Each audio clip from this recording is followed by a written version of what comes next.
ধরে নিন আমি যাই করি না কেন আপনার তাতে পছন্দ হয় না। কোনো একটা খাবার হোক বা কোনো বিশেষ জিনিস হোক, আমাকে আপনার খুব একটা পছন্দ হয় না। আমি যাই করি না কেন তাতেও পছন্দ হয় না, বা কোনো রান্না বান্নার দিক দিয়ে পছন্দ হয় না। ঠিক আছে, যাই করি না কেন পছন্দ হয় না, সে যেটা যতই ভালো হোক না কেন। কারণ আমি আপনার সাথে থাকতে থাকতে তো একটা মানুষ বোঝা যায় যে কার কিসে ভালো লাগে না লাগে।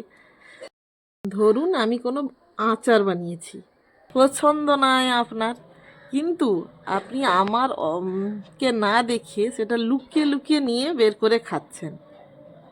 এবার খাচ্ছেন, খেতে খেতে একে তো লুকিয়ে নিয়ে খাচ্ছেন, আমি যদি সেটা দেখতে পেয়ে যাই যে আপনি লুকিয়ে নিয়ে খাচ্ছেন, তারপরেও আমার মুখের উপর বলছেন ভালো হয়নি, তো প্রথম থেকে তো জানি ভালো হয়নি, তাহলে নেওয়ার কি দরকার ছিল?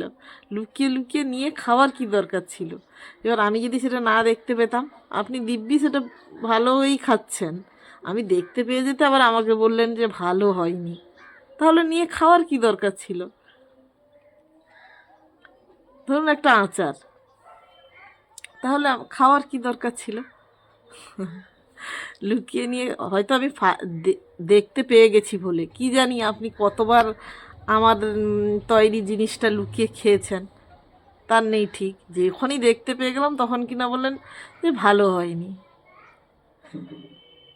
কত ধরনের মানুষ থাকে সত্যি।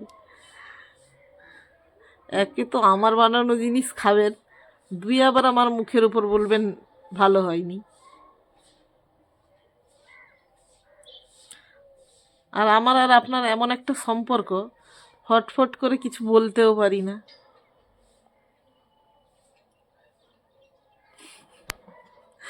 জিনিসগুলো ঠিক কেমন এইসব মানুষরা, পেটে এক মুখে এক, মানতেই চায় না।